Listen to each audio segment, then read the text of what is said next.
अगला क्वेश्चन थोड़ा सा चक्कर आ सकते हैं, तो थोड़ा ध्यान से देखना। एग्जाम्पल नंबर 5 वो बोलता है find the roots of the quadratic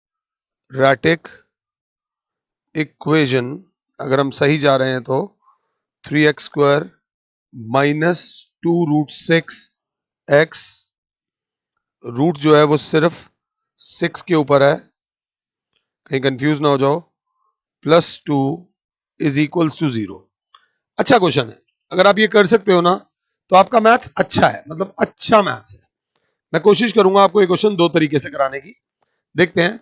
बच्चे ने कहा sir 3x² minus 2√6x +2 is equals to 0 में ये है a, ये है b, और ये बीच वाला हमें स्प्लिट करना है। मतलब हम लोगों को मल्टीप्लाई करके चाहिए 3 2 ज़ा 6 और प्लस माइनस करके हमें चाहिए -2√6। बच्चा बोलेगा 6 के बहुत ही बेहतरीन से फैक्टर्स होते हैं। अगर ध्यान से देखो तो √6 एंड √6, √6 इंटू √6 6 होता है, और √6 प्लस √6 2√6 होता है। हमें 2√6 नहीं चाहिए, हमें -2√6 चाहिए। तो ये ले लो माइनस, ये भी ले लो माइनस, -√6 इंटू -√6 प्लस √6 होता है, और √6 और √6 प्लस करेंगे तो -2√6 आ जाएगा। Means 3x² minus √6x minus √6x +2 बराबर 0। ये पहले बात समझ लेना, ये हमने उसके फैक्टर्स बनाए ध्यान से। अब जल्दबाजी नहीं करूंगा। 3x² यहां कर सकता था पंगे, minus √3 into √2x minus √3 into √2x +2 बराबर 0। अब इस 3 से भी पंगे लिए जा सकते हैं, इस 2 से भी पंगे लिए जा सकते हैं। इस 3 को लिखा जा सकता है √3 इंटू √3, और उस 2 को लिखा जा सकता है √2 इंटू √2। बाकी वैसे ही चलेगा, x² minus √3 into √2x minus √3 into √2x plus ये बराबर 0। अगर ध्यान से देख रहा हूं तो इन दोनों में से कुछ कॉमन आ रहा है, और अगर ध्यान से देख रहा हूं तो इन दोनों में से कुछ कॉमन आ रहा है।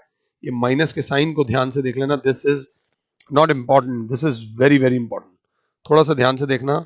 सर √3 कॉमन आ रहा है, सर x कॉमन आ रहा है, अंदर बचेगा √3x माइनस √2।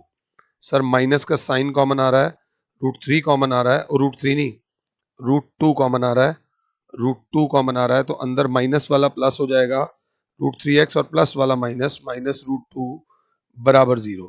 अब देखूं तो ये आ रहा है √3x माइनस √2 कॉमन आ गया, दूसरे ब्रैकेट में √3x माइनस √2 बराबर 0। फिर वही वाली बात होगी, इधर √3x माइनस √2 बराबर 0, √3x माइनस √2 बराबर 0, √3x इज इक्वल्स टू √2, यहां पर भी √3x is equals to √2, x is equals to √2 upon √3, x is equals to √2 upon √3। मतलब दोनों रूट सेम आ रही है, ये भी √2 अपॉन √3 आ रहा है, ये भी √2 अपॉन √3 आ रहा है। इस केस को क्या बोलते हैं, और इससे पहले वाले केस को क्या बोलते हैं? इससे पहले वाले केस में दोनों रूट्स अलग अलग आ रही थी, अलग अलग को एक वर्ड बोलते हैं डिस्टिंक्ट रूट्स। क्या बोलते हैं? डिस्टिंक्ट रूट्स, या बोलते हैं अनइक्वल रूट्स। अब मैं रूट्स लगा रहा हूं आगे वाले टॉपिक की, जो मुझे आने वाले चैप्टर में आपको पढ़ाना है। जब अलग अलग रूट्स आती हैं तो उन्हें अनइक्वल रूट्स बोला जाता है। बेटा ये वर्ड्स काम आएंगे, ध्यान से देख लेना। या डिस्टिंक्ट रूट्स बोला जाता है। और जब सेम रूट्स आती हैं, जब सेम रूट्स आती हैं तो इन्हें इक्वल रूट्स बोला जाता है। ये बात ध्यान से देख लेना। इक्वल रूट्स भी आ सकती हैं, दोनों रूट्स सेम थी तो क्वाड्रेटिक इक्वेशन की इक्वल रूट्स भी आ सकती हैं, क्वाड्रेटिक इक्वेशन की डिस्टिंक्ट, डिस्टिंक्ट वर्ड याद रख लेना। डिस्टिंक्ट मतलब अलग अलग रूट्स भी आ सकती हैं। तो थोड़ा सा जान लगा के देखना। इसके बाद हम आगे जब बढ़ते हैं तो हमें एक वो find the dimensions of the prayer hall discussed in 4.1। 4.1 क्या था भाई? 4.1 भी देख लेते हैं क्या बोल रहे हैं वो। 4.1 कहाँ है? 4.1। अच्छा, वहां पर एक हॉल का वो दे रखा था एरिया, वो चैप्टर की शुरुआत में है, तो ऐसा इसका एग्जांपल 6 करने की कोई ऐसा जरूरत नहीं है, कोई बहुत बड़ी